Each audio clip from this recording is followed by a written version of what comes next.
안녕하세요. 저는 한국 마이크로소프트의 IT 프로 기술 전도사를 담당하고 있는 백승주라고 합니다. 오늘은 윈도우 서버 2012 R2에 대한 주요 기술들을 살펴보는 시간을 갖도록 하겠습니다. 잘 아시다시피 마이크로소프트는 이제 1년마다 클라우드 OS라는 이름으로 윈도우 서버와 시스템 센터, 그리고 나아가서 SQL 서버, 이를 개발할 수 있는 비주얼 스튜디오까지의 전반적인 클라우드 OS 플랫폼을 출시하겠다는 발표를 했습니다. 그 중에서 오늘은 윈도우 서버 2012 R2의 주요 기술 10가지를 간단한 설명과 간단한 데모를 함께 살펴보심으로써 좀 더 이해도를 높이고 빠르게 윈도우 서버를 사용할 수 있는 방법론을 알아보도록 하겠습니다. 요즘에 IT는 굉장히 빠른 속도로 변해가고 다양한 기술들이 클라우드의 특정한 부분들을 담당을 하거나 전체적인 부분을 아우르는 형태로 발전을 해 나가고 있습니다. 단순하게 클라우드뿐만 아니라 클라우드를 제공하는 컴퓨트, 스토리지, 네트워크를 기반으로 실제 이를 가지고 컴퓨팅 환경을 제공하는 클라우드 컴퓨팅, 그리고 이를 이용해서 어떠한 여러 가지의 서비스를 제공하고 디바이스 연결할 수 있는 애플리케이션, 우리는 이걸 앱이라고 부르고 있고요. 앱을 기반해서 다양하게 사람과 사람, 나아가서 사람과 기계, 기계와 기계가 소통할 수 있는 소셜 창구들이 마련이 되고 있습니다. 점점 IT는 IT만을 하고 있는 사람만을 위한 분야가 아니라 일반적인 사람들도 어렵지 않게 IT를 쓸 수 있도록 IT가 대중화되어져 가고 있고요. 이것을 우리는 IT의 대중화, 컨슈머라이제이션이라고 부르고 있습니다. 혹자들은 이것을 당신의 디바이스를 가지고 모든 것을 할 수 있다고 얘기해서 BYOD라고 표현하는 분들도 계십니다. 이렇게 클라우드 컴퓨팅, 애플리케이션, 본인이 원하는 디바이스를 가지고 다니면서 업무를 보거나 개인 생활을 할 수 있는 형태, 여기서 나오는 것이 결과론적으로는 데이터가 되는데요. 데이터량이 굉장히 빠른 속도로 증가함에 따라서 이 데이터를 어떻게 잘 저장할 수 있을 것인가, 또는 필요할 때 잘 분석할 수 있을 것인가에 대해서 다양한 형태로 데이터에 대한 방법론을 빅데이터라는 이름으로 얘기를 하고 있다는 겁니다. 예전과는 다르게 이러한 트렌드는 개개별 요소들로 작용하는 것이 아니라 클라우드 컴퓨팅과 앱과 앱에서 기반되는 디바이스와 디바이스에서 연계돼서 나올 수 있는 데이터까지의 여러 가지의 트렌드가 한 통으로 묶여있는 형태로 시장이 흘러가고 있으며, 이를 뒷받침할 수 있는 기술의 근간을 마이크로소프트는 클라우드 OS라는 이름으로 여러분들에게 제공하려고 합니다. 클라우드 OS는 이러한 모든 트렌드를 아우를 수 있는 최신 방식의 플랫폼입니다. 근데 지금까지는 우리가 얘기하는 소프트웨어, 서비스 두 가지 영역으로 나누어서 모든 것을 살펴보셨습니다만, 마이크로소프트가 제시하는 클라우드 OS는 하나의 일관된 플랫폼을 의미합니다. 이 의미는 무슨 얘기냐면, 소프트웨어로 구성되는 환경, 서비스로 구성되는 환경, 또는 소프트웨어로 서비스를 구성해서 제공하는 서비스 제공자의 환경이 모두 다 동일한 형태로 제공할 수 있게 만들 수가 있다는 것이죠. 그러면 사용자나 개발자나 IT 엔지니어는 하나의 경험으로 모든 플랫폼을 다 사용할 수 있게 됩니다.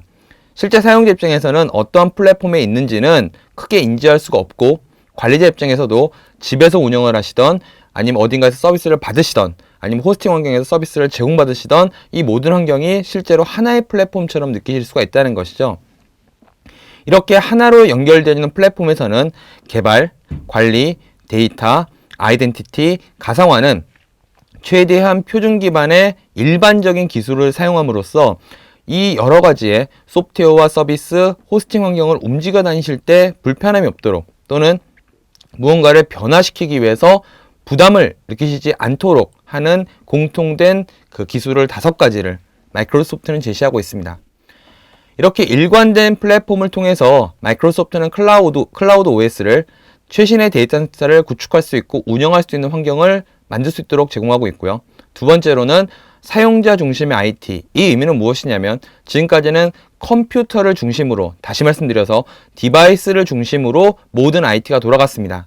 그렇지만 이제는 사용자가 N개의 디바이스를 원하는 시점, 원하는 비즈니스 따라서 사용하고 있기 때문에 자신의 IT 환경이 자신이 원하는 디바이스에 동일하게 제공될 수 있어야 한다는 것이죠. 이러한 사용자 중심의 IT는 단순하게 기계를 제공하는 환경이 될 수도 있지만, 기계를 넘어서 가지고 OS, 어플리케이션, 데이터까지의 모든 환경을 사용자 중심적으로 돌릴 수 있어야 한다고 하는 메시지를 가지고 있습니다. 세 번째로는 앞선 슬라이드에서 살펴본 것처럼 모든 데이터에 대한 분석 및 저장 시나리오를 제공해 드린다는 것이죠. 사용자들이 기계가 또 다른 환경, 클라우드에서 만들어지는 다양한 데이터들이 빠른 속도로 큰 규모로 저장될 수 있어야 하며 필요시에 해당되는 데이터를 근간해서 인사이트를 얻을 수가 있어야 한다는 겁니다. 마지막으로 이러한 플랫폼 위에서 개발하고 운영하고 제공할 수 있는 애플리케이션은 최신의 기술을 좀 더 쉬운 방식으로 개발하시고 좀 더 최적화해서 운영할 수 있도록 제공할 수 있는 그러한 앱 플랫폼이 되어야 된다는 것이 마이크로소프트 클라우드 OS의 기본적인 방향이기도 합니다. 아시다시피 마이크로소프트는 굉장히 다양한 형태로 클라우드를 서비스를 하고 있고 클라우드를 만드실 수 있는 소프트웨어를 공급하고 있습니다. 잘 아시는 아웃룩.com, 빙.com, 그다음에 CRM 온라인, 오피스 365, 그다음에 엑스박스 라이브, 그리고 MSN 같은 다양한 서비스 환경에서 마이크로소프트는 수천만 아니면은 억 단위 이상의 데이터들 또는 억 단위 이상의 사용자들 이러한 여러 가지들의 운영 노하우들을 꽤 오랜 시간 동안 어떤 서비스는 10년 이상 동안 저희가 습득을 할 수 있었고요. 이것을 단순하게 저희만을 위한 소프트웨어로 가지고 있는 것이 아니라 이러한 서비스에 대한 소프트웨어를 패키지해 가지고 선생님들께서 쓰실 수 있는 소프트웨어로 제공하는 것이 또 하나의 미션이기도 합니다. 그래서 마이크로소프트는 어떠한 거든지 간에 소프트웨어와 서비스의 두 가지 요소를 다 제공하고 있고요. 소프트웨어 서비스를 선택적으로 사용할 수 있고 선택적이라는 메시지 안에는 이쪽과 이쪽에 대한 이전도 상호간에 가능하다는 메시지를 담고 있습니다. 그래서 마이크로소프트는 윈도우 서버에 대한 서비스 버전으로 윈도우 애저를 제공하고 있다는 것을 잘 알고 계실 거고요. 이런 윈도우 애저가 저희의 수십만의 서버에서 운영되고 있는 데이터 센터에서 윈도우 서버를 기반으로 제공되고 있습니다. 그러면 당연히 단순하게 몇 개의 회사에 디플로이먼트 해본 소프트웨어들보다는 엄청나게 큰 데이터와 엄청나게 큰 사용자 접속, 엄청나게 큰 비즈니스 시나리오들을 실제로 운영을 하고 있다는 것이죠. 이렇게 얻어진 노하우를 소프트웨어로 주기적으로 패키징해서 여러분들께서 쓸 수 있는 형태로 만들어 드리고 있고요. 이것이 클라우드 OS의 굉장히 핵심인 윈도우 서버의 자리이기도 합니다. 이렇게 만들어진 윈도우 서버를 이제 윈도우 서버 2012R2라는 이름으로 시장에 내놓고자 합니다. 윈도우 서버 2012R2는 기본적으로 스토리지에 대한 부분, 그 다음에 가상화 환경이 조금 더 넘어서 가지고 단순하게 지금까지는 OS 가상화에 국한되어 있었지만 윈도우 서버 2012부터는 OS 밑단에 있는 네트워크에 대한 얘기도 상당히 많이 기술로서 가미를 해 놓았습니다. 이렇게 네트워크에 대한 격리 수준을 높이기 위해서 격리에 관련된 멀티 테넌트 기술들을 상당히 많이 담아 놓았고요. 그리고 이렇게 멀티 테넌트를 제공하기 위해서는 하드웨어 기반을 넘어선 네트워킹이 필요합니다. 그래서 요새 시장에서는 SDN이라 그래서 소프트웨어 디파인 네트워킹, 소프트웨어 기반 네트워크에 대한 얘기가 상당히 많이 나오고 있고요. 이러한 얘기들, 방향들, 트렌드에 의거하여 마이크로소프트 윈도우 서버 2012R2는 SDN 기능도 좀 더 강화시키는 모습을 볼 수가 있습니다. 나아가서 정책 기반 자동화를 해야지 단순 작업에 대한 관리가 편리해질 수 있습니다. 그래서 클러스터 인식 업데이트라든가 아니면 시스템 센터와 연계된 동적 최적화 기술들을 이런 여러 가지들의 정책 자동화 기술을 이용해서 단순 반복 업무라든가 어떤 조건에 맞게 자동으로 빠르게 반응해야 되는 기술 처리에 대해서 자동화 및 관리 기술을 제공하고 있고요. 마지막으로 이러한 플랫폼 내에서 만들고 운영할 수 있는 어플리케이션과 웹에 대한 부분도 빠뜨리지 않고 개선하고 향상시키고 새로운 기술을 넣어놓고 있습니다. 자, 그러면 윈도우 서버 2012R2의 주요한 10개의 기술을 뽑아보았습니다. 이 기술에 대해서 이제 간단하게 설명을 드리고 개개별로 데모를 통해서 어떤 기술인지를 살펴볼 건데요.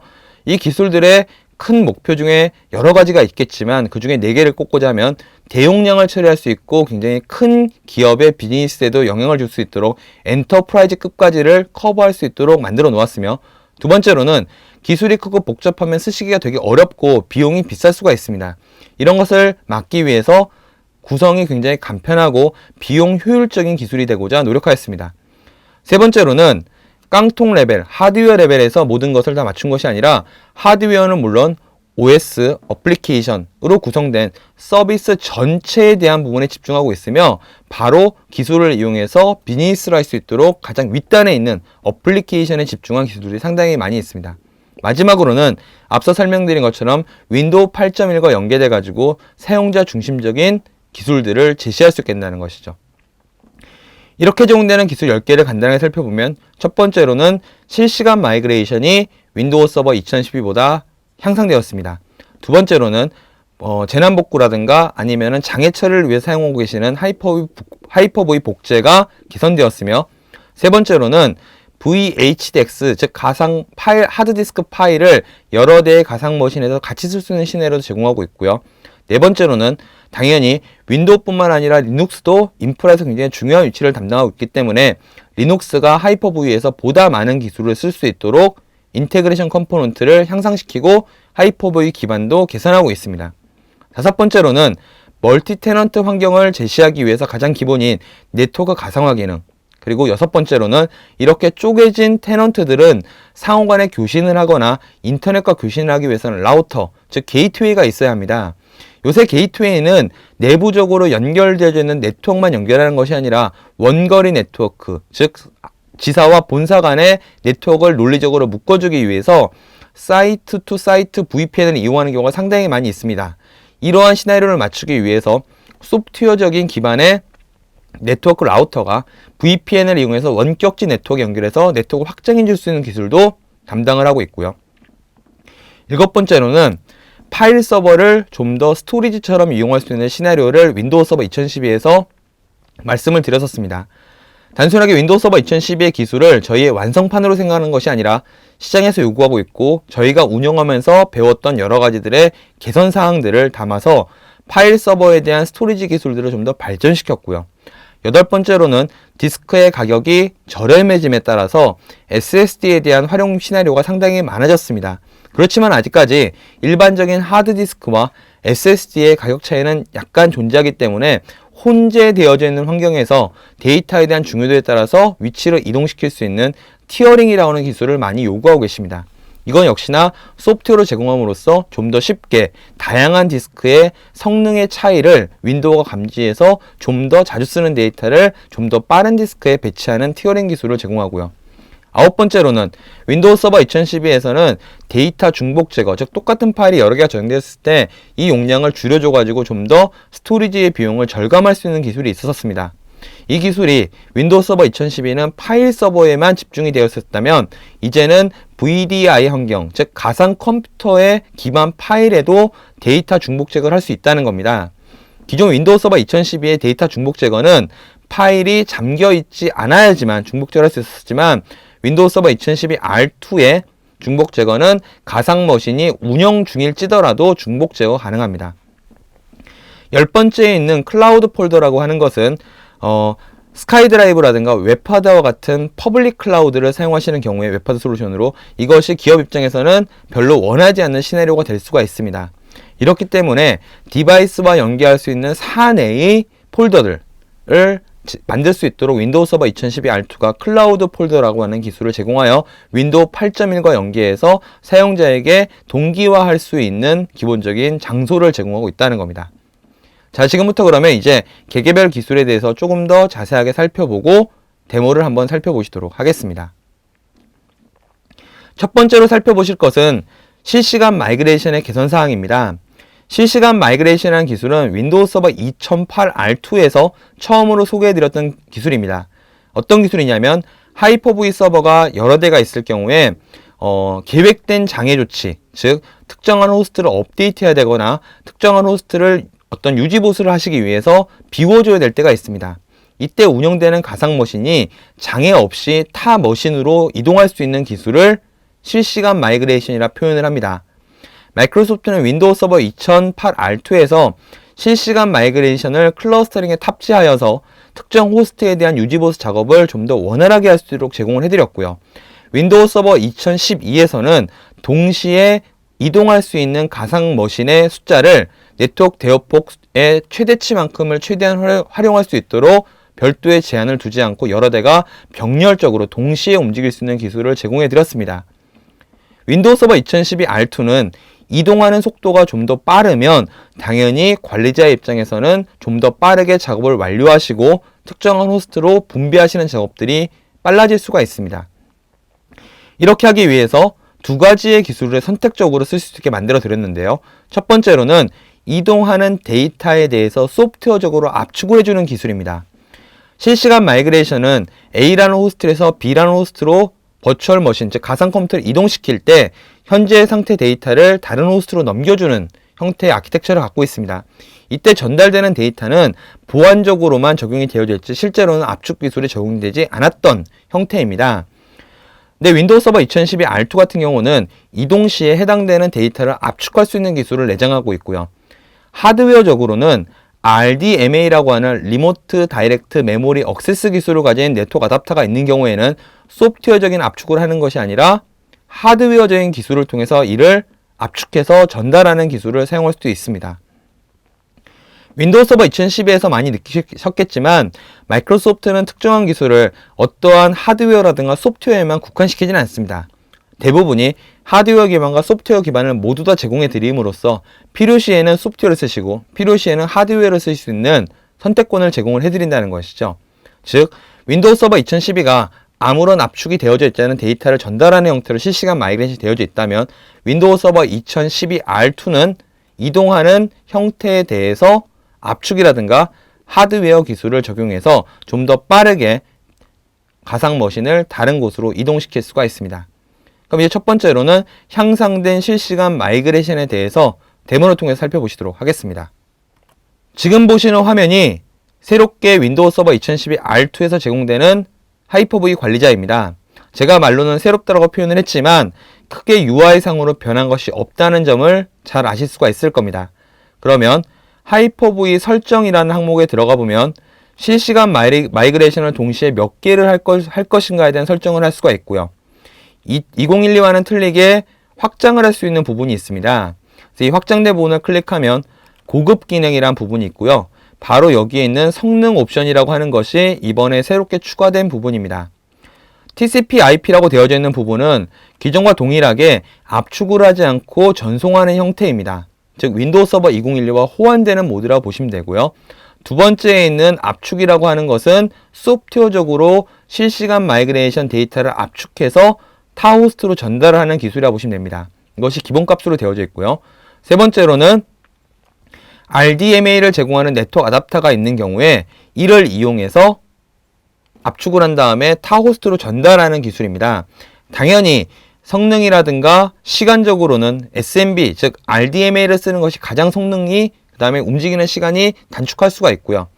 압축, 당연히 그 다음의 성능을 보여주고요. 기존의 방식을 마지막으로 보실 수가 있습니다. 이렇게 해당되는 머신과 데스티네이션 머신에 대해서 똑같은 형태로 하이퍼V의 라이브 마이그레이션 설정만, 실시간 마이그레이션 설정만 하시면 해당되는 마이그레이션은 원하시는 방식으로 운영할 수 있도록 만들어 놓았습니다. 그래서 기존과 동일하게 이렇게 설정을 하신 이후에 A 머신에서 B 머신으로 실시간 마이그레이션을 하시고 싶으시다면 하이퍼V 설정만 마치시고 나면은 이동의 실시간 마이그레이션에 노드 선택을 한 다음에 원하시는 노드로 선택하시면 해당되는 머신이 이렇게 동시에 네트워크를 허용한 범위만큼 이동되는 모습을 볼 수가 있다는 것이죠. 당연히 소프트웨어적인 압축을 하기 때문에 데이터의 양은 훨씬 적게 되고요. 지금 화면에서 보시는 것처럼 상당히 빠른 속도로 타 호스트로 실시간 마이그레이션이 되는 모습을 볼 수가 있습니다. 그 다음으로 살펴보실 내용은 멀티 노드 하이퍼V 복제입니다. 하이퍼V 복제는 윈도우 서버 2012에서 처음으로 소개해드렸던 기술입니다.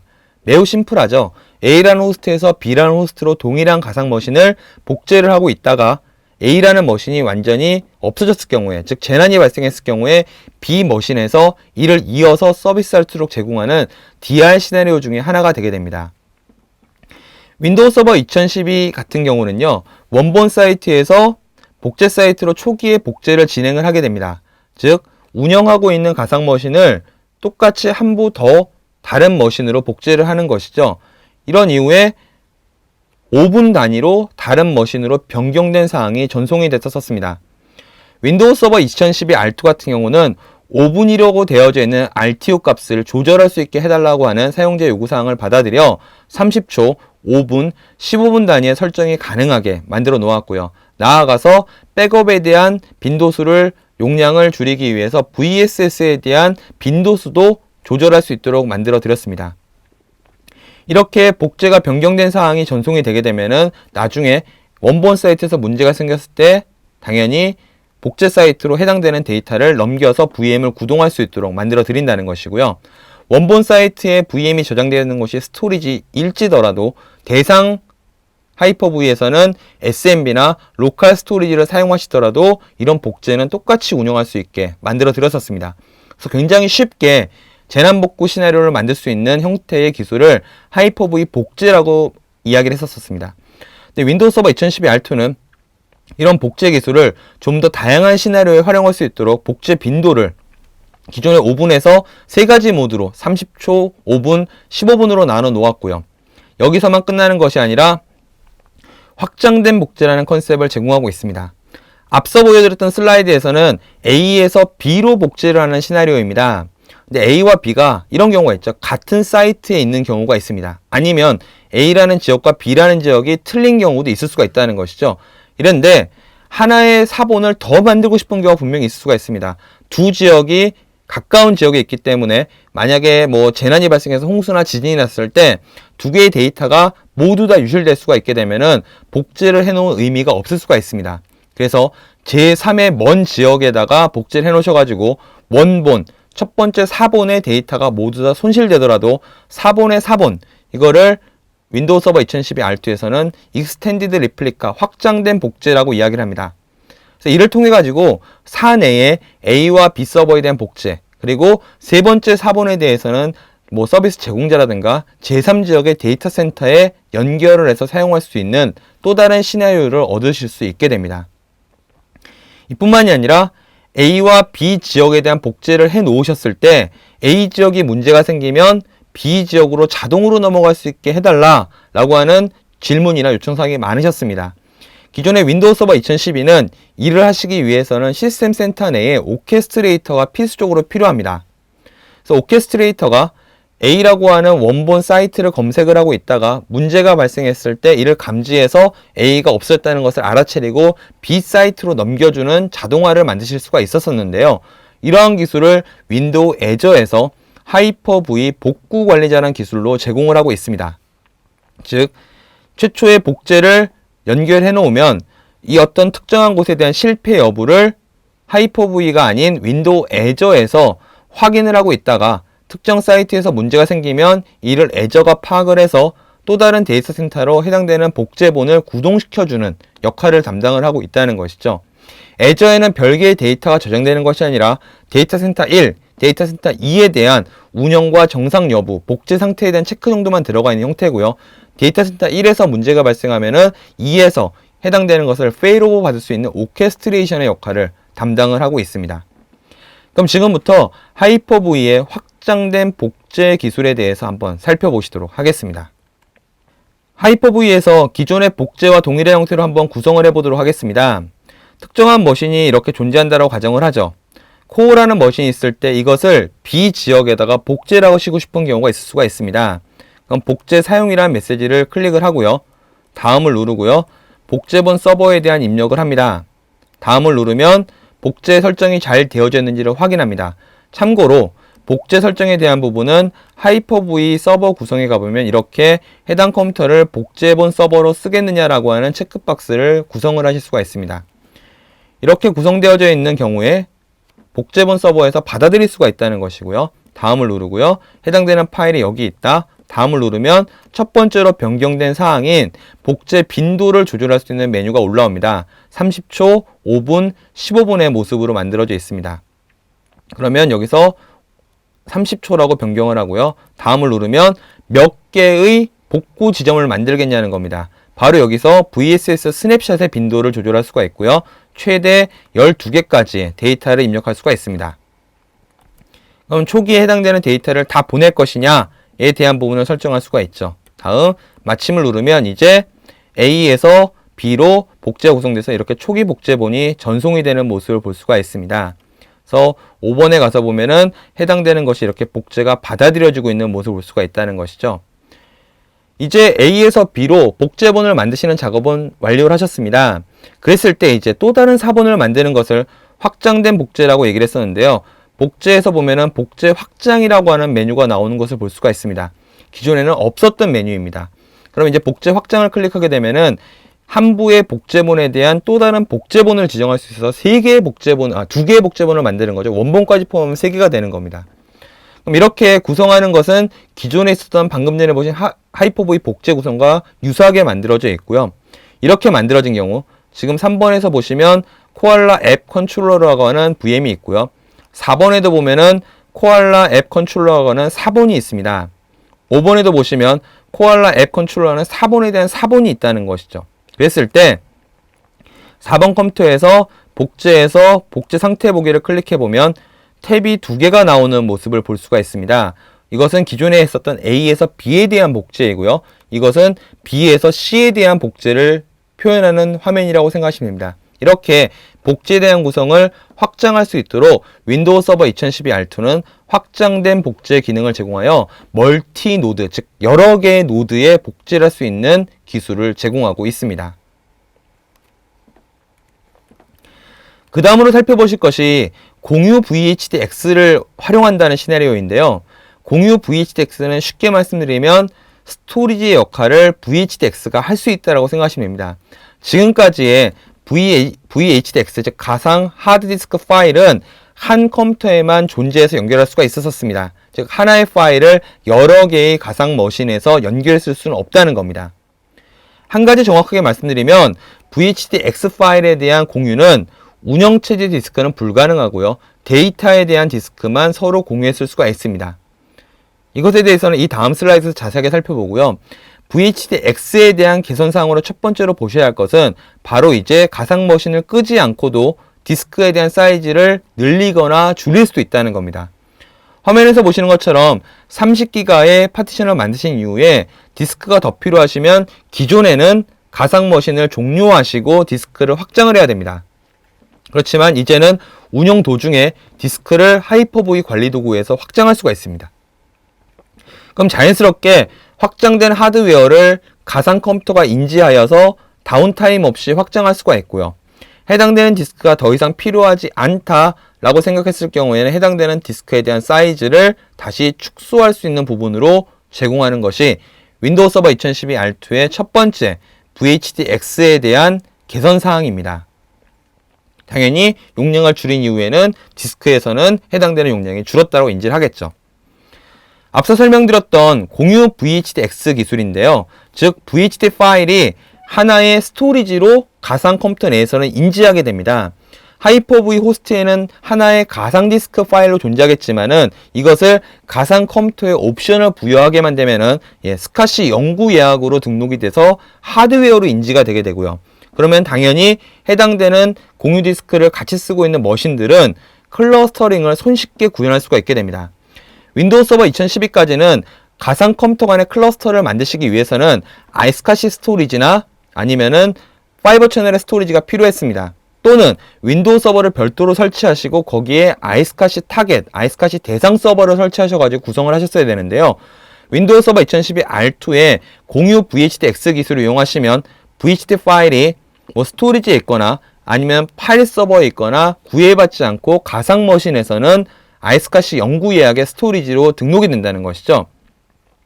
이것은 VHD 파일은 지원하지 않고요. VHDX 파일을 통해서 만들 수가 있고 잠시 후에 데모에서 보시겠지만 굉장히 쉬운 방식으로 해당되는 공유 VHDX를 만들 수가 있습니다. 그럼 지금부터 운영 중에 VHD 파일에 대한 사이즈를 조절하는 기술과 두 번째로는 공유 VHD 파일에 대한 데모를 보시도록 하겠습니다. 현재 지금 데모로 보여드리고 있는 해당 컴퓨터는 가상 컴퓨터에 제가 접속을 해서 있는 겁니다. 해당 컴퓨터는 1번, 코알라 데모 1번이라고 하는 컴퓨터를 쓰고 있고요. 제가 설정해서 이제 운영 도중에 하드디스크를 하나 만들어 가지고 추가를 해보도록 하겠습니다. 새로 만들기를 한 다음에 다음 누르고 다음 누른 다음에 동적 확장 디스크 형태로 디스크를 만들겠습니다. 디스크의 이름은 코알라 데모 디스크라고 하고요. 해당되는 디스크는 스토리지에 한번 저장을 해보도록 하겠습니다. 다음을 누르면 용량이 얼마 쓸 거냐라는 얘기가 나오게 되죠. 15기가만 한번 해보도록 하죠. 다음 마침을 누르고 확인을 누르면 운영 도중에 디스크를 추가하고 디스크를 해당되는 가상 머신에 붙여줄 수가 있습니다. 리소스 추가가 성공되었다라고 얘기가 나오고요. 한번 디스크 관리자를 한번 열어보도록 하죠.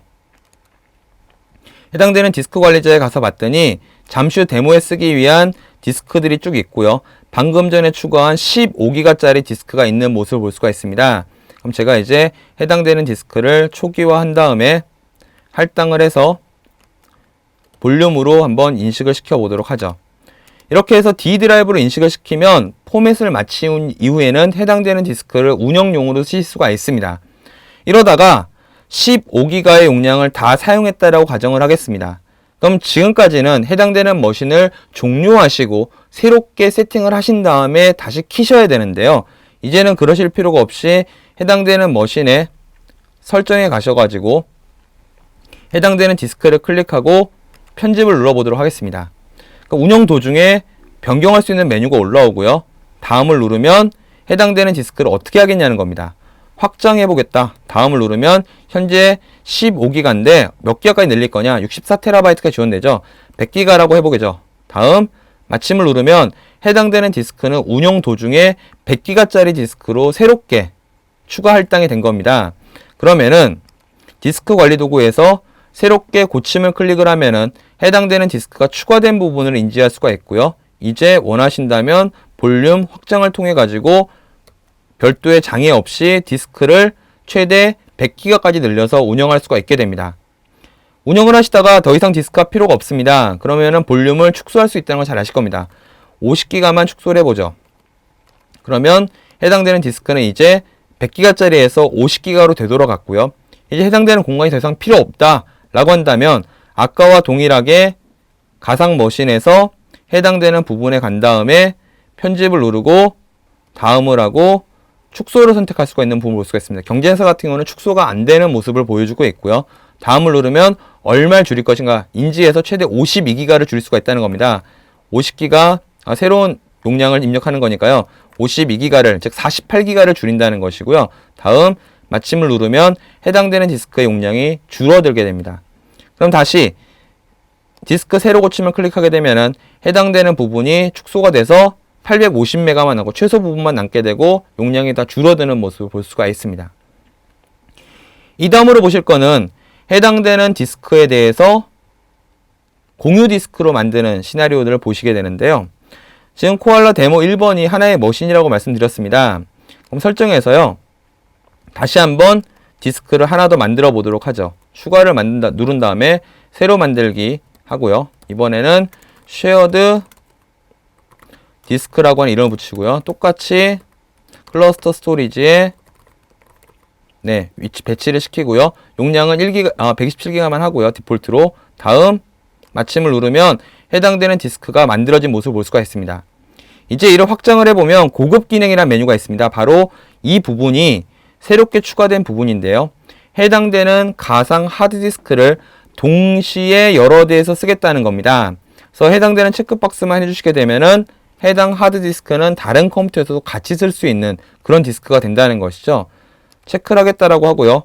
확인 누르면은 해당되는 디스크가 쉐어 디스크로 추가가 됐습니다. 그럼 정말로 추가됐는지를 한번 확인을 해보면 디스크가 이런 식으로 127기가짜리가 할당이 되어 있는 모습을 볼 수가 있죠. 그럼 제가 이제 두 번째 머신의 설정에 가가지고 디스크를 추가를 해보도록 하죠. 추가를 해서 찾아보기를 한 다음에 C 드라이브에 클러스터 스토리지에 볼륨에 아까 넣었던 코알라 데모라고 하는 곳에 가서 여러 개가 있는데 이 중에 쉐어드 디스크라는 곳을 한번 더블 클릭해서 넣은 다음 확장을 하고 고급 기능에 가보면은 가상 하드디스크 공유 사용을 하겠다라는 체크박스라고 할 수가 있죠. 지금 되고 있는 머신들은 전부 다 실행 중인 가상 머신이 되는 것이고요. 이제는 해당 디스크가 당연히 양쪽에 공유 디스크가 됐기 때문에 디스크를 여러 대의 클러스터에서 같이 쓸 수 있는 형태가 된다는 겁니다. 즉 해당되는 디스크는 이쪽 공간, 즉 제가 단순 볼륨을 추가한 다음에 다음 마침을 하게 되면은 해당되는 부분을 데모 2번 머신에서 똑같이 쓸 수 있다는 것이고요. 드라이버 레터를 붙이지 않게 되면은 클러스터링에 공유 디스크로 들어가서 클러스터를 구축할 수 있는 형태로 만들 수가 있다는 것이죠. 이렇게 가상 머신 여러 대에서 같은 디스크를 사용할 수 있는 기술을 공유 VHD X라고 표현을 하고 있고, 손쉽게 클러스터 관리 도구에서 이렇게 체크박스만으로 구성할 수 있는 부분으로 만들어져 있습니다. 그 다음으로 살펴보실 내용은 하이퍼V에서 리눅스에 대한 지원이 개선됐다는 겁니다. 좀 더 향상되었다는 겁니다. 마이크로소프트는 하이퍼V 2008부터 리눅스에 대한 지원을 기본적으로 하고 있었습니다. 2008R2, 2012, 2012R2를 넘어가면서 계속적으로 지원되는 리눅스의 숫자를 늘려가고 있고요. 나아가서 기본적으로 리눅스의 배포 패키지에 하이퍼V에 대한 드라이버 및 여러가지 컴포넌트를 담은 연동 디스크, 어떤 분들은 통합 서비스 디스크라고 표현하시는데 인테그레이션 컴포넌트를 기본적으로 포함할 수 있도록 오픈소스 진영과 협의를 하고 있습니다. 그래서 윈도우 서버 2012 R2는 레드햇, 수세, 오픈수세, 센트, 우분투를 지원하고 있고요. 기존의 리눅스에서는 최대로 쓸 수 있는 CPU 코어라든가 동적 메모리 기술 같은 거, 그 다음에 실시간으로 운영 도중에 디스크를 추가하고 삭제하고 이런 여러가지 기능들은 윈도우를 대상으로만 되는 경우가 되게 많이 있었습니다. 가상 머신은 리눅스도 운영할 수 있지만 윈도우 서버에서만 제공하고 있는 기술들은 윈도우 서버만 이용할 수 있는 약간의 제한점이 있었다는 겁니다. 근데 윈도우 서버 2012 R2는 리눅스에 대한 지원도 윈도우 서버와 동일한 형태로 제공하고 있기 때문에 최대 64개의 CPU 코어를 리눅스에서도 VM에 쓸 수 있다는 것이고요. 동적 메모리 지원, 운영 도중에 디스크 추가 삭제하는 기술, 실시간 백업 이런 것들을 기본적으로 리눅스에서도 동일하게 제공하는 형태로 리눅스에 대한 지원을 확장해 나간다는 겁니다. 다섯 번째로 살펴볼 내용은 네트워크 가상화에 대한 부분입니다.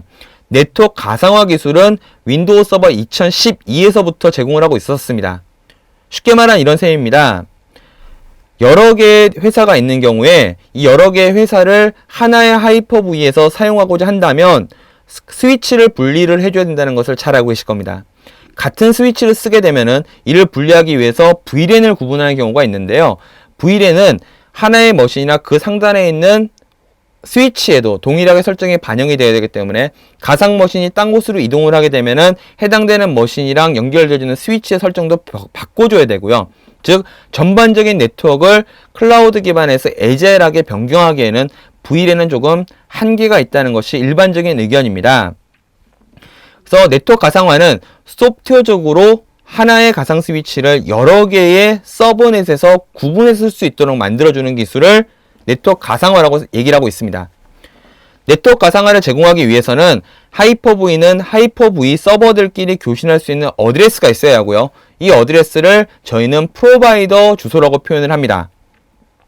그리고 이 위에 가상 머신들에 대한 군들, 즉 화면에서는 코알라가 있고 기린이 있는데요. 잘 보시면 두 개의 회사의 서브넷이 10점대 서브넷으로 동일하게 구성이 되어져 있습니다. 윈도우 서버 2012 이전에는 2008 R2나 이런 경우에는 이걸 하기 위해서는 V 스위치, 즉 가상 스위치를 여러 개 만들어 주시기 위해서 하드웨어 랜카드를 서버에 여러 개를 꽂아 주셔야 되는데요.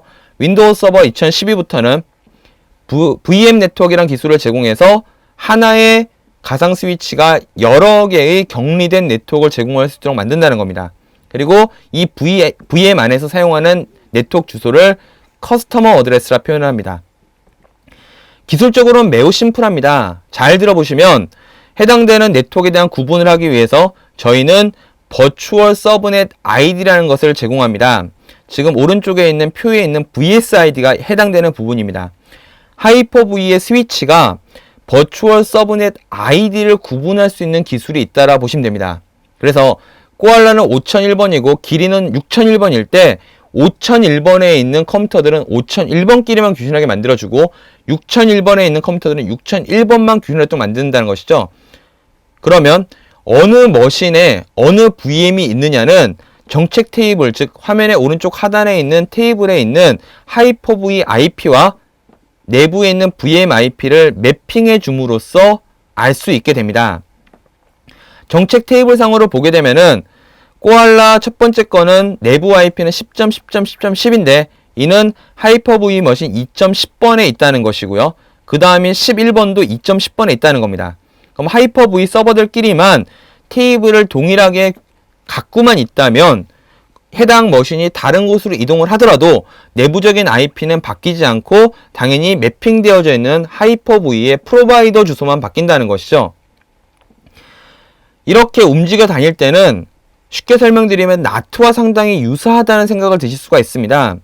하이퍼V들끼리는 프로바이더 주소라는 것을 간다라고 표현을 했습니다. 이 둘 사이에 서브넷이 틀리더라도 네트워크 라우팅만 제공할 수 있다면 둘 사이의 교신이 되겠죠. 그럼 그 위에 가상 머신을 올려놓습니다. 이 가상 머신들은 어느 하이퍼V에 있는지는 알 필요가 없습니다. 그러면 지금 화면에서 보시는 것은 두 대의 파란색의 가상 머신이 동일한 버추얼 서브넷 아이디를 가지고 있고요.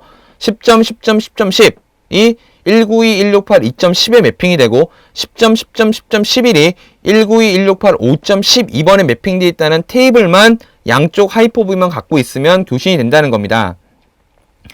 이런 것을 주고받는 네트워크 패킷은 GRE라고 하는 타입을 사용을 하게 됩니다. 이 안에는 가장 바깥의 주소는 하이퍼V들끼리 교신하는 프로바이더 어드레스에 대한 소스와 데스티네이션으로 구성이 되어 있고요.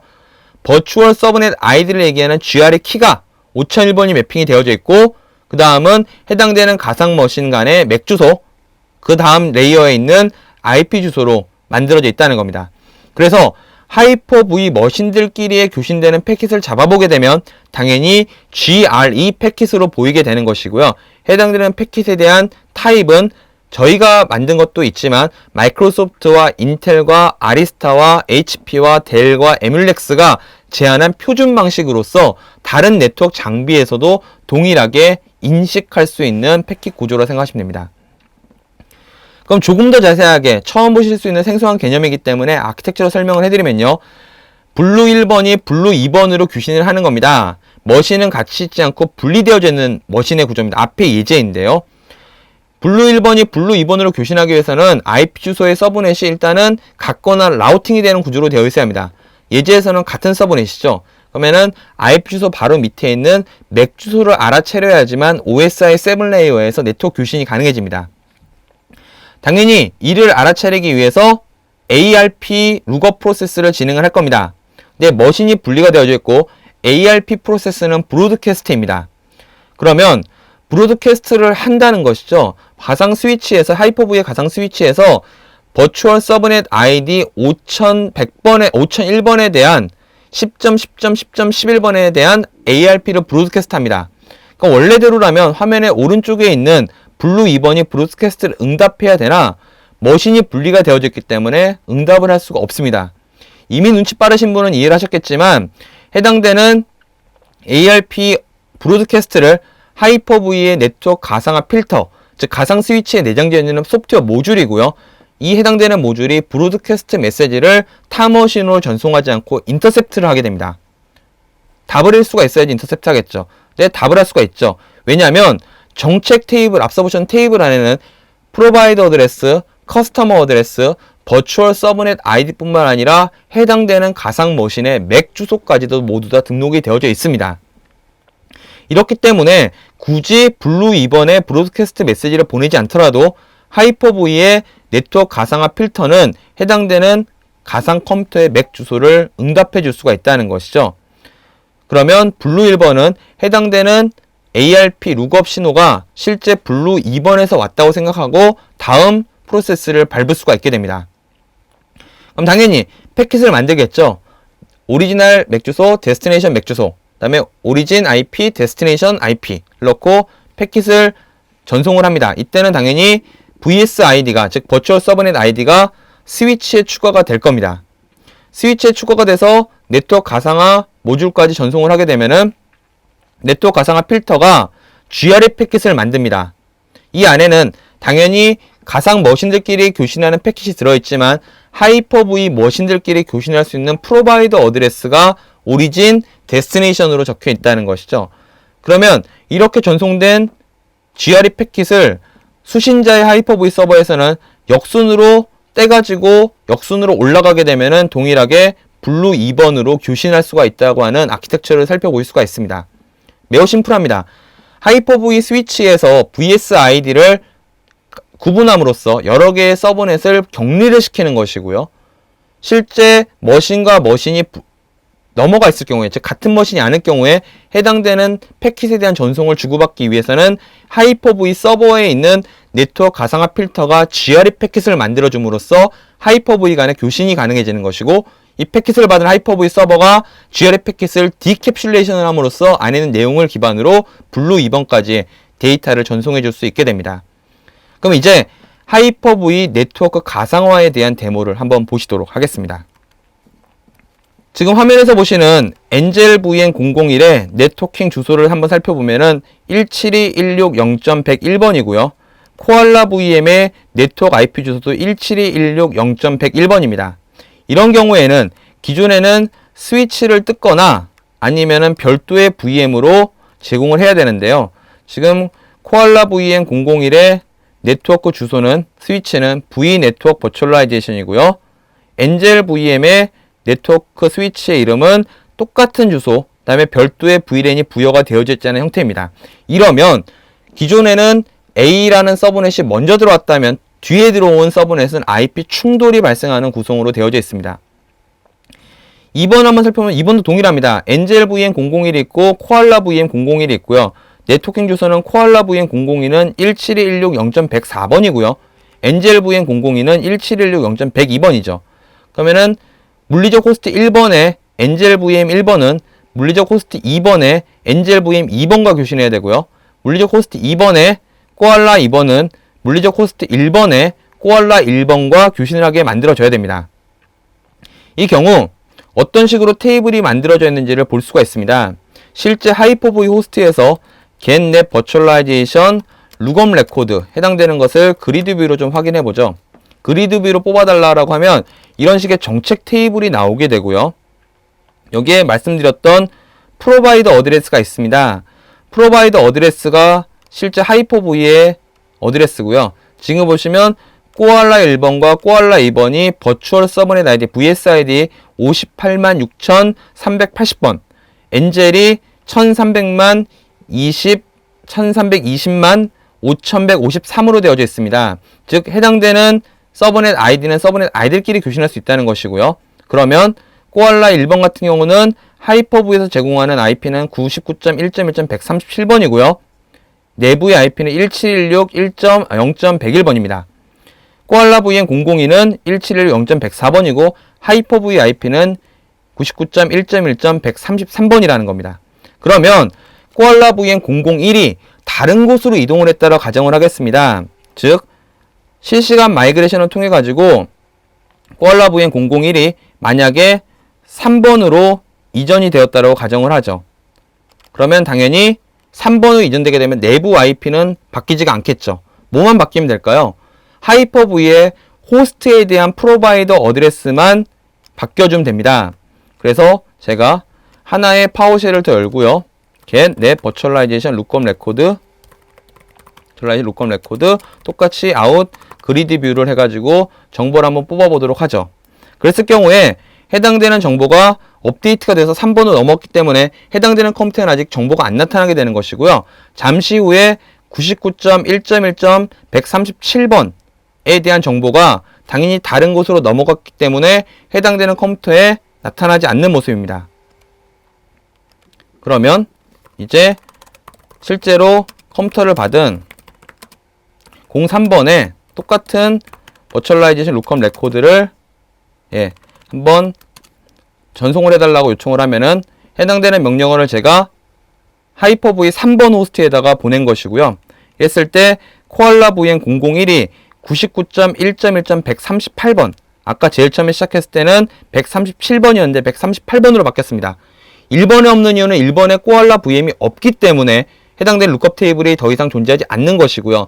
코알라 VN001과 002가 존재하는 2번, 3번의 테이블을 서로 갖고 있음으로써 3번에 코알라 VM001이 있고 2번에 코알라 VM001이 있다. 이런 식의 정보들을 담을 수가 있게 만들어져 있다는 겁니다. 이렇게 하이퍼V는 네트워크 가상화를 위해서 네트워크 가상화에 대한 정책 테이블을 제공하고 이를 통해서 라이브 마이그레이션 시에도 실시간 마이그레이션 시에도 프로바이더 업데이트를 해줌으로써 실제 가상 머신의 IP 대역은 변경하지 않고 격리된 네트워크로 넣을 수 있는 네트워크 가상화 기술을 제공을 하고 있습니다. 네트워크 가상화가 가상의 서브넷을 만드는 형태라면 이 서브넷이 인터넷이라든가 타 네트워크와 교신하기 위해서는 게이트웨이를 제공해 주어야 합니다. 이 게이트웨이를 윈도우 서버 2012에서는 네트워크 어플라이언스 형태로 제공해드린다라고 말씀을 드렸었습니다. 네트워크 어플라이언스 같은 경우는 별도의 하드웨어를 구매를 하셔야 되는 형태이기 때문에 손쉽게 네트워크 가상화를 만드신 경우에 이 게이트웨이가 또다시 도입에 대한 부담이 될 수가 있다고 하는 요청이 많으셨습니다. 그래서 윈도우 서버 2012 R2는 네트워크 가상화에 대한 게이트웨이를 만들 수 있는 기술을 윈도우 서버에 기본적으로 내장을 함으로써 윈도우 서버를 이용하셔가지고 네트워크 가상화에 대한 게이트웨이를 만들어줄 수 있게 되었습니다. 이 게이트웨이는 단순하게 서브넷과 서브넷을 교신하게 할 수 있는 라우터 역할뿐만 아니라 사이트와 사이트를 연결할 수 있는 VPN 기술도 같이 제공을 하고 있습니다. 기존 윈도우 서버에 있는 그 알라스 서버의 개선인데요. 알라스가 NAT, 라우터, VPN 여러 가지 기술을 제공하고 있었습니다만 윈도우 서버 2012 R2는 이 알라스를 좀 더 확장을 해가지고 가상화 기반에 대한 네트워크 버추얼라이제이션에 대한 게이트웨이로도 쓸 수 있게 만들어 드린다는 것입니다. 이렇게 만들어진 알라스 같은 경우는 BGP 프로토콜을 이용해가지고 동적 라우팅 업데이트를 제공하고 있고요. 이러한 형태는 네트워크 가상화를 구성하고 네트워크 가상화가 또 다른 네트워크와 교신할 때 필수적인 라우터의 역할을 윈도우 서버 2012 R2만으로 제공할 수가 있습니다. 이렇게 만들어진 윈도우 서버 2012 R2의 멀티 테넌트 게이트웨이 같은 경우는 시스템 센터 버추얼 머신 매니저의 게이트웨이로 등록하게 되어 이 해당되는 게이트웨이를 좀 더 손쉽게 네트워크 가상화에 배포하는 역할까지로 확장이 되게 됩니다. 기존의 윈도우 서버 2012에서는 IP 어드레스 매니지먼트, IP 주소 관리 기술로 IPAM이라고 하는 서버를 제공해 드렸습니다. IPAM은 네트워크에 분포가 되어져 있는 DHCP, DNS, MPS, 즉 레디우스 서버 같은 것들을 한 곳에서 모니터링하고 설정할 수 있도록 만들어주는 네트워크 IP 인프라에 대한 관리 방안입니다. 윈도우 서버 2012 R2에서는 해당되는 IPAM이 가상화 환경에 대해서까지도 확장이 돼서 가상 머신들이 설정이 되어져 있는 여러 네트워크 IP나 DNS 정보에 대한 곳을 한 곳에서 모니터링할 수 있도록 제공하고 있습니다.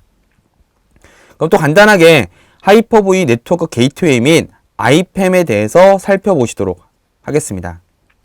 윈도우 서버 2012 R2를 설치하게 되면은 이 R2의 하이퍼V 설치만으로 그리고 또 간단한 하이퍼V에 운영할 수 있는 윈도우 서버 2012 R2 템플릿만 가지고 게이트웨이 가상 머신을 만들 수가 있습니다. 이렇게 만들어진 게이트웨이 가상 머신은 다중 테넌트용 사이트 투 사이트 VPN으로 설정할 수 있게 됩니다. 이렇게 구성되어져 있는 게이트웨이 같은 경우는 네트워크 버추얼라이제이션 서브넷과 실제 물리적인 서브넷 또는 원거리에 있는 또 다른 서브넷과의 연계를 담당을 하고 있고요. 이렇게 만들어진 S2S 게이트웨이 같은 경우는 그 네트워크에 대한 정책 테이블에 반영되어 있는 모습을 볼 수가 있습니다. 그래서 get net virtualization lookup record를 아웃그리드 뷰로 다시 한번 살펴보게 되면은 해당되는 머신에 이렇게 세팅 정보가 있고요. 엔젤 VM이 두 개가 있고요. 해당되는 VM에 대한 가상 서브넷이 13으로 시작하는 것이 있습니다. 해당되는 머신에 대한 게이트웨이가 하나가 지정이 되어져 있고 해당되는 게이트웨이랑 연결되어 있는 또 다른 서브넷이 제공됨으로써 이 해당되는 서브넷에서 네트워크 게이트웨이 서브넷 그리고 제3의 서브넷과의 라우팅 경로가 확보가 된다는 것이죠. 이렇게 만들어진 네트워크 게이트웨이 같은 경우는 시스템 센터 버추얼 머신 매니저에서 게이트웨이로 등록하여서 또 다른 VM 서브넷과의 연결을 가능하게 만들어줍니다. VM 서브넷에 가서 보면은 해당되는 서브넷이 존재하게 되고요. 해당되는 서브넷의 연결에 대한 부분, 서브넷 정보가 있고요. 커넥티빌리티에 보게 되면은 게이트웨이 1번이랑 연계돼서 직접 라우팅을 처리할 수 있도록 만들어준다는 것이죠. 이런 경우에 원하신다면 제3의 지역으로 VPN 터널을 맺을 수가 있다는 것도 미리 언급드렸던 부분입니다. 2012에서 네트워크 가상화까지 그리고 이에 대한 게이트웨이는 어플라이언스로 제공했다면 2012 R2는 가상화에 대한 기술과 더불어서 중간에 네트워크 가상화에 대한 게이트웨이까지도 윈도우 서버가 담당을 할 수 있게 됩니다. 앞서 설명드렸던 IPAM에 대한 부분을 한번 살펴보도록 하겠습니다. 서버 관리자에서 IPAM에 대한 정보를 볼 수가 있는데요. 여기에서는 현재 물리적인 서버넷에서 제공되고 네트워크에서 제공되고 있는 IP 주소에 대한 부분 그다음에 해당되는 모니터링, 관리 등을 제공하고 있습니다. 근데 2012 R2에서는 여기에 가상화된 IP 주소라고 하는 추가적인 부분이 생성이 돼서 아까 보셨던 SCVMM의 정보들을 IPM에서 담아다가 서비스해 줄 수가 있다는 것이죠. 이랬을 때 좋아지는 점은 지금까지 IPM은 물리적인 네트워크 인프라에 대한 부분만 관리할 수 있었다면 윈도우 서버 2012 IPM은 물리적인 부분과 가상화된 공간을 모두 다 한 곳에서 관리할 수 있는 장점을 가지게 됩니다. 해당되는 부분에는 당연히 로그에 남는 부분이 있기 때문에 모니터링 및 관리까지도 확장할 수 있는 장점을 가질 수가 있다는 겁니다. 이번에 살펴볼 내용은 윈도우 서버 2012에서 제공하고 있었던 그 파일 기반 스토리지에 대한 기술입니다. 윈도우 서버 2010에서 처음으로 SMB 3.0이라고 하는 프로토콜의 새 버전을 제공해서 그 파일 서버에 대한 여러 가지 기술을 개선하였습니다. 클러스터링의 파일 서버를 만들어 놓았을 경우에 위트니스, 즉 감시자라고 하는 내부 채널을 이용해서 시스템이 페일오버가 되더라도 네트워크 연결이 끊어지지 않게 하거나 이런 여러 가지들의 파일 기반 스토리지 기능을 제공하여서 윈도우 서버의 하이퍼V나 SQL 서버가 해당되는 SMB 파일 서버를 스토리지로 활용할 수 있게 만들어 드렸는데요. 이것을 윈도우 서버 2012에서는 스케일아웃 파일 서버라 표현했습니다. 화면에서 보시는 것처럼 코알라의 쉐어 1번에 정상적으로 운영이 되고 있습니다. 해당되는 데이터는 서버를 통해서 제3의 스토리지나 아니면 클러스터링이 아니라면 로컬 스토리지에 저장이 되게 됩니다. 이랬을 경우에 해당되는 서버가 문제가 발생해서 끊어졌을 경우에는 윈도우 서버 2008 R2까지는 해당되는 그 네트워크 파일 서버에 대한 접속은 끊어지게 됩니다. 즉 뭔가를 카피하거나 데이터를 쓰고 있었으면은 해당되는 것을 처음부터 새로 하셔야 된다는 겁니다. 그렇지만 윈도우 서버 2012의 스케일아웃 파일 서버는 해당되는 채널에 대한 위트니스가 이러한 뭔가에 대한 노드의 변경을 감지해서 다른 서버로 다시 연결을 시켜줌으로써 연결 및 핸들이 자동으로 복구가 되고요. IO는 일시적으로 지연이 발생할 수 있지만 인지하지 못할 정도의 시간 내에 다시 복구가 되어 끊어지지 않는 파일 서버를 만들 수가 있다는 것이 윈도우 서버 2012의 SMB 스케일아웃 파일 서버였습니다. 이는 SMB 3.0 프로토콜을 쓰기 때문에 윈도우 서버 2010이나 윈도우 8에서 끊어지지 않는 모습을 보실 수가 있었는데요. 윈도우 서버 2012 R2도 당연히 윈도우 서버 2012, 윈도우 8 이상 버전을 사용하시게 되면 동일하게 쓰일 수가 있습니다. 단순하게 이런 기술을 저희가 제공하고 더 이상 튜닝을 안 한 것이 아니라 이제는 서버별이 아니라 공유별로 최적화할 수 있는 기술을 추가적으로 넣어 놓았습니다. 특정한 공유에 너무 많은 사람이 몰려있고 다른 곳에 조금 여유가 있는 경우에는 특정한 공유에 많이 몰렸을 경우는 당연히 성능이 떨어질 수밖에 없습니다. 기존까지의 2012는 서버별로 부하를 측정했습니다만 2012 R2는 공유별로 측정하고 스토리지에 대한 접근성이 훨씬 더 높은 곳을 자동으로 선택해서 서비스하는 좀 더 최적화된 모습을 보일 수가 있다는 것이죠. 이랬을 때 최적화되지 않은 장소에 접속한 사람은 당연히 최적화된 장소로 리디렉션 되게 되며 이 리디렉션 시에는 해당되는 클라이언트는 해당되는 사실을 인지할 수 없게 됩니다. 그럼 간단하게 이제 스케일아웃 파일 서버에 대한 모습을 살펴보시도록 하겠습니다.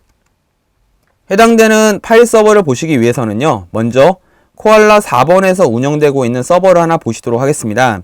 여기에 SAB 1번과 2번이 있는데요. 1번에 대한 설정에 한번 들어가 보죠. 1번의 설정에 파일 위치가 어딘가를 봤더니 가상 하드디스크 파일이 UNC 경로에 있는 모습을 볼 수가 있습니다. 즉 SMB라고 쳐보면 여기에 HV 스토리지라는 곳에 해당되는 파일이 저장이 되어져 있습니다. 이런 형태로 윈도우 서버의 파일 쉐어를 스토리지로 쓸 수 있는 것을 SMB 스케일아웃 파일 서버라고 현재 표현을 하고 있는데요.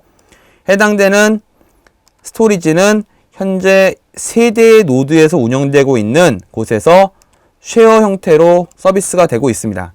즉 코알라 SMB라고 하는 대표 이름에서 공유가 만들어지고 이 공유별로 제공이 되고 있다는 것이죠.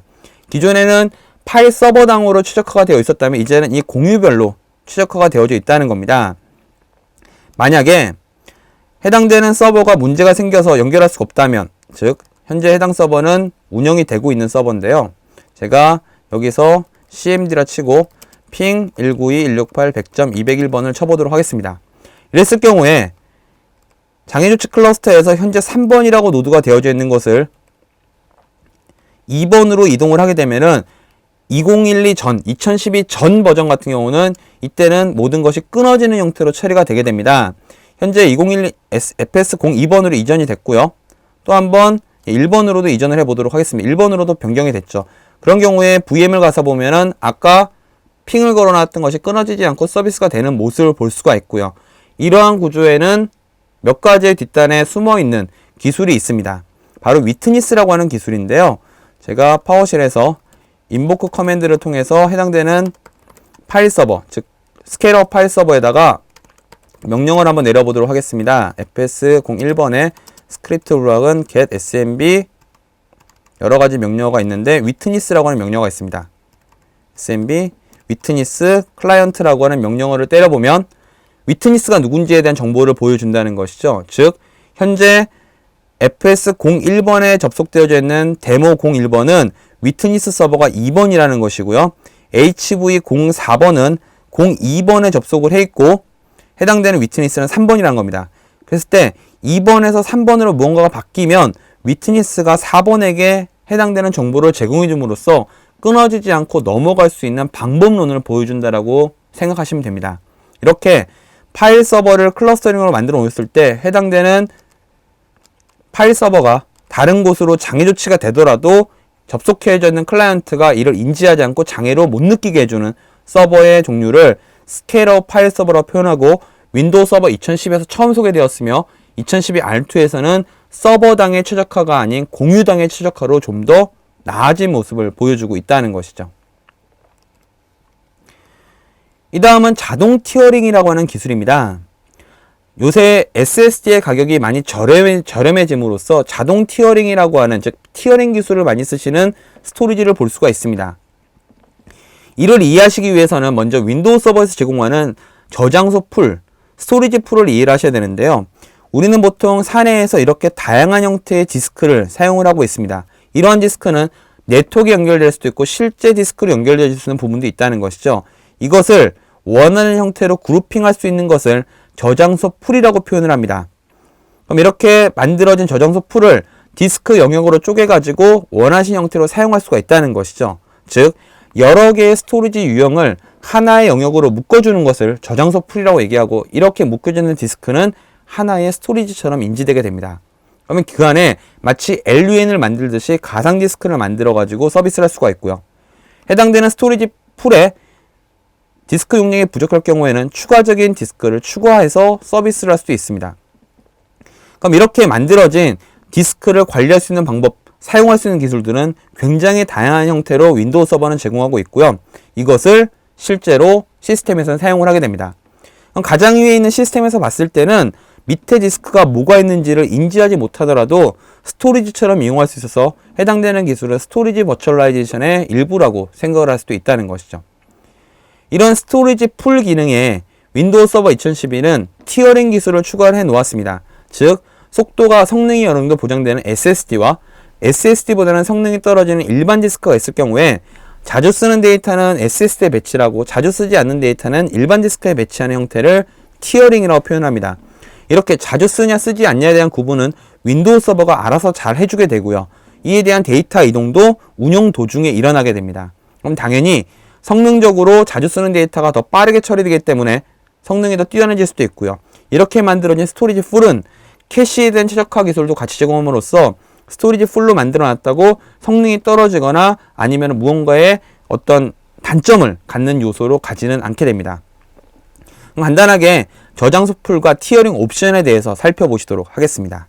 해당되는 서버에 아까 디스크가 이렇게 여러 개가 있었다는 것을 기억을 하실 겁니다.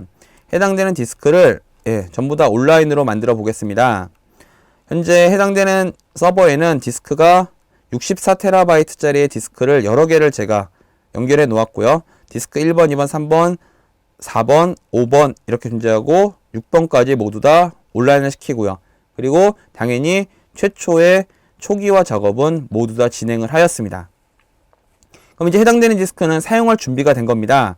지금까지는 이 디스크를 개개별로 사용을 했습니다만 이제는 파일 및 저장소에 저장소 풀에 가서 보면은 디스크를 추가할 수 있는 관련된 스토리지 풀, 저장소 풀이 제공되는 모습을 볼 수가 있습니다. 이거는 2012에서부터 제공되는 거였고요. 현재 디스크 64TB짜리가 6개가 연결이 되어지는 모습입니다. 오른쪽 버튼을 누르고 새 저장소 풀을 만든다고 하고요. 다음을 누르고 적절하게 풀의 이름을 집어넣고요. 다음을 누르면 어떤 디스크를 쓰겠냐는 겁니다. 1번, 2번, 3번, 4번, 5번을 쓰겠다라고 하고요. 다음을 누르면 디스크에 대해서 만들기를 할 수 있는 부분이 존재를 하게 됩니다. 그럼 이제 이 디스크들을 쭉 묶어가지고 하나의 풀을 만들어 준 겁니다. 그럼 이제 해당되는 디스크를 이용해서 새 디스크에 대한 조각을 만들어 줘야겠죠. 다음을 누르고요. 풀 사용한다고 하고요. 이제 여기다가 해당되는 디스크의 이름 버추얼 디스크 01번인데 만약에 해당되는 디스크에 SSD가 있다면 여기 보시는 이 가상 디스크에 저장소 계층 만들기라는 옵션이 이네이블이 되게 됩니다. 그러면은 이를 체크하시게 되면은 여러 개의 유형의 디스크가 있는 경우에는 알아서 디스크에 대한 최적화 배치를 시켜준다는 것이죠. 이랬을 때 어떤 식으로 해당되는 디스크를 만들겠냐? 미러를 선택하면 몇 개의 미러에 대한 양방향이냐? 3웨이 미러냐? 그 다음에 씬 방식은 특정한 용량을 최대한 지정하고 계속 디스크를 추가하는 것이고요. 고정은 해당되는 용량까지를 쓰는 겁니다. 씬을 하고요. 용량 크기는 500기가다. 다음 만들기를 누르면 해당되는 디스크가 500기가로 쪼개져 가지고 풀에서 서비스하는 형태가 되게 된다는 겁니다. 그러면 이제 디스크가 나왔고요. 만약에 이렇게 운영하시던 풀이 용량이 부족하다라고 하시면 실제 디스크 추가를 하신 다음에 해당되는 디스크를 추가한다고 확인만 누르면 해당되는 디스크에 해당 디스크가 추가가 돼서 용량이 375TB로 는 모습을 볼 수가 있고요. 이렇게 만들어진 스토리지 풀은 클러스터링에서 사용할 수 있는 형태로까지 발전시킬 수가 있습니다. 윈도우 서버 2012에서는 데이터 중복 제거라고 하는 기술을 제공해 드렸었습니다. 이를 통해 가지고 여러 개의 데이터가 동일하게 있는 경우에 중복된 데이터를 제거함으로써 용량에 대한 이점을 얻으실 수가 있었습니다. 윈도우 서버 2012까지 이런 데이터에 대한 용량 중복 제거의 효과를 봤더니 운영 체제가 들어있는 VHD 파일을 여러 개가 있을 때 확보하는 데이터가 가장 높았으며 파일 공유로 내려갈수록 점차 확보할 수 있는 부분이 조금씩 감소한다는 것이죠. 너무나 당연한 것이 가상 머신이 윈도우 8이 100개가 있다면 윈도우 8의 공통된 부분은 하나일 수 있다는 것입니다. 이러면 당연히 용량을 줄 수가 있고요. 용량을 줄였을 때 원본에 대해서 전부 다 연결한 형태라고 생각할 수 있기 때문에 성능이 떨어지지 않느냐라는 생각을 할 수가 있지만 캐시에 대한 최적화를 통해서 중복 제거되어지지 않은 디스크보다 더 빠른 성능을 보여줄 수도 있습니다. 윈도우 서버 2012 R2는 기존에는 2012까지는 잠겨져 있는 파일에 대해서는 중복 제거가 안 됐었습니다만 윈도우 서버 2012 R2부터는 잠겨져 있는 가상 머신의 파일에 대해서도 중복 제거가 가능해졌습니다. 그래서 VDI에 대한 중복 제거가 가능해진 것이 또 하나의 시나리오로 보실 수가 있으며 해당되는 기술은 단순하게 윈도우 서버에서 데이터 중복 제거 기술만 설치하시면 바로 쓸 수가 있게 됩니다. 앞서 말씀드렸던 중복 제거가 되어져 있다고 성능이 떨어지는 것이 아니라 고급 캐시 기술을 내장함으로써 중복 제거된 디스크도 굉장히 빠른 성능을 보여주는 모습도 경험할 수가 있습니다. 그럼 간단하게 중복 제거 기술에 대해서 한번 살펴보도록 하겠습니다. 아까 만들었던 디스크에 대해서 이제 실제 새 볼륨으로 만들고 디스크를 할당을 해보도록 하겠습니다. 그래서 해당되는 것을 포맷을 하고 중복 제거를 사용한다고 가서 봤더니 기존에는 이런 메뉴가 없었습니다만 이제는 두 가지 모드가 나온 걸 볼 수가 있죠. 2012까지 제공했었던 일반 파일 서버, 2012 R2부터 새롭게 제공하는 VDI 관련된 중복 제거입니다. 중복 제거를 하시겠다고 선택만 하시고 일정만 설정하시면 모든 작업이 다 끝나는 셈입니다. 그래서 하겠다, 다음 만들기를 하게 되면은 중복 제거를 구성할 수 있는 부분으로 구성을 하고 있는 것이고요. 방금 전에 스토리지 풀에서 만든 여러 가지 작업들을 그대로 반영해서 하나의 디스크로 적용을 하고 있는 것입니다. 그럼 볼륨에 가서 보면은 이렇게 중복 제거를 하는 비율에 대해서도 살펴보실 수가 있고요. 중복 제거 구성을 통해서 해당되는 정보를 변경할 수도 있습니다. 실제로 운영을 해보시면 여러 개의 파일이 동시에 있는 경우에 파일 단위로 비교하는 것이나 청크 단위로 쪼개서 비교하기 때문에 해당되는 파일이 똑같지 않더라도 비슷한 유형의 파일의 내용이 많으면 중복 제거로 처리되는 모습을 볼 수가 있고요. 윈도우 서버 2012에서는 이렇게 가상화 기반의 중복 제거도 같이 제공한다는 것이 2012 R2의 개선사항 중에 하나입니다. 마지막 시나리오는 클라우드 폴더입니다. 클라우드 폴더는 앞선 시나리오든 대부분이 서버의 이야기였지만은 클라이언트와 관련된 얘기가 되게 됩니다. 이렇습니다. 클라이언트가 위치에 구애받지 않고 본인이 원하는 디바이스를 이용해 가지고 사내에 있는 여러 가지 데이터들을 액세스하고 사용할 수가 있게 됩니다. 윈도우 서버 2012 R2는 첫 번째로는 내부에 있는 리소스를 외부로 퍼블리시할 수 있도록 웹 어플리케이션 프락시 WAP라는 모듈을 제공합니다. 이를 이용하게 되면 내부에 있는 윈도우 인증 기반에 대한 리소스를 외부로 퍼블리시하거나 아니면은 ADFS를 이용해 가지고 또 다른 웹 어플리케이션을 외부로 내보낼 수 있게 됩니다. 윈도우 서버 2012 R2는 이런 식의 인증에 대한 아이덴티티 기술도 상당히 많이 개선을 해 놓아서 액티브 디렉토리 페더레이션 서비스의 이용도가 상당히 많이 높아졌고요. 이에 대한 부분은 별도의 컨텐츠를 통해 가지고 여러분들에게 또 찾아뵐 계획을 갖고 있습니다. 이렇게 내부 리소스에 대해서 외부로 접근시키기 위한 웹 어플리케이션 프락시라는 기술이 첫 번째 기술이고요. 두 번째로는 이를 확장해 가지고 액티브 디렉토리 연결할 수도 있다는 겁니다. 외부에 있는. 그래서 내부나 외부나 본인이 원하는 데이터에 접근할 수 있고 어플리케이션 쓸 수 있는 아이덴티티를 연결할 수 있는 인프라를 제공합니다. 앞서 설명드렸던 클라우드 폴더라는 것은 쉽게 설명드리면 스카이드라이브의 내부판이라고 생각할 수가 있습니다. 그렇다 스카이드라이브 100% 기능은 똑같은 건 아닙니다만 디바이스에서 사내의 폴더와 싱크를 할 수 있는 기술을 제공합니다. 이때 싱크할 때는 사용자의 아이덴티티를 가지고 싱크를 하게 되고요. 이렇게 되면 동일한 계정을 사용하는 경우에는 타 디바이스에서도 싱크할 수 있는 모습이 된다는 것이죠. 사용자는 여러 개의 디바이스를 이용해서 사내에 연결이 돼서 해당되는 데이터를 쓸 수가 있게 됩니다. 당연히 IT 부서 입장에서는 이렇게 연결된 데이터의 일부를 선택적으로 삭제할 수도 있게 됩니다. 구성하는 방식은 어렵지 않습니다. 그냥 손쉽게 클라우드 폴더 내에서 원하는 형태의 폴더를 만드시고 사용자에게 이메일 주소나 URL 형태로 연결시키는 구조로 되어져 있습니다. 그리고 이러한 위치는 말씀드린 것처럼 사용자 계정에 묶여 있기 때문에 액티브 디렉터리나 도메인 가입 디바이스에서 클라우드 폴더의 위치를 쉽게 찾을 수가 있다는 것이죠. 그럼 간단하게 한번 이 두 가지 웹 응용 프레임 프락시와 클라우드 폴더에 대한 데모를 한번 살펴보시도록 하겠습니다. 아까 보셨던 이 클라우드 폴더라고 하는 것이 바로 클라우드 폴더를 만드는 곳인데요. 클라우드 폴더를 새로 만들기 위해서는 동기화 공유 마법사를 시작을 하도록 되어 있습니다. 다음을 누르면 어디에 만들겠느냐, 클라우드 폴더를 만들기 위한 드라이브가 필요하다는 것이고요. 제가 여기에 코알라라고 하는 폴더를 만들고 이제 D 드라이브에 코알라에다가 만들겠다라고 합니다. 그러면 사용자의 폴더 호환성을 하기 위해서 어떻게 쓰겠느냐, 폴더의 별칭과 도메인을 만들겠다. 다음 누르면 이제 이름을 만들려고 그러죠. 동기화 폴더 이렇게 놓고 액세스하는 방법, 누가 액세스할 것이냐 라는 것인데 그냥 도메인 유저가 다 액세스하겠다 라고 집어넣고요. 다음 누르고 암호화할 거냐, 접속하는 디바이스에 화면 잠그고 암호 설정하는 정책을 기본적으로 내려보낼 거냐. 다음 만들기를 하면은 해당되는 공유 폴더, 즉 클라우드 폴더가 만들어진 셈입니다. 그럼 해당되는 폴더를 사용자에게 URL 형태로 제공만 해주면 얼마든지 쓸 수 있다는 것이고요. 사용자는 외부에서는 DNS 룩업을 통해서, 사내에서는 AD 룩업을 통해서 해당되는 폴더나 클라우드 폴더에 연결할 수 있게 됩니다. 그래서 윈도우 8.1과 연계되는 시나리오고요. 또 한 가지의 웹 어플리케이션 프락시라고 하는 기술은 원격 액세스 관리를 한번 열어보도록 하겠습니다. 별도의 외부와 연계되어져 있는 윈도우 서버 2012 R2라는 설치를 하시고요. 거기에 웹 응용 프로그램 프락시라는 걸 설치하게 됩니다. 원격 서버 관리를 클릭하고 현재 제가 쓰고 있는 웹 응용 프로그램 프락시를 연결하겠습니다. 웹 응용 프로그램 프락시는 윈도우 서버 2012 R2에 새롭게 추가된 기능이기 때문에 새롭게 서버를 설치하겠다는 메시지를 넣고 다음을 누르시게 되면은 여기에 원격 액세스라고 하는 항목이 있고요. 다음 누르시면은 기존에 없었던 웹 응용 프로그램 프락시라고 하는 새로운 모듈이 존재하게 됩니다. 얘를 이용해서 구성하신 형태입니다. 이렇게 만들면 사내에 있는 서버와 외부 URL을 매핑을 해주는 겁니다. 이렇게 매핑을 하는 방법은 두 가지가 있습니다.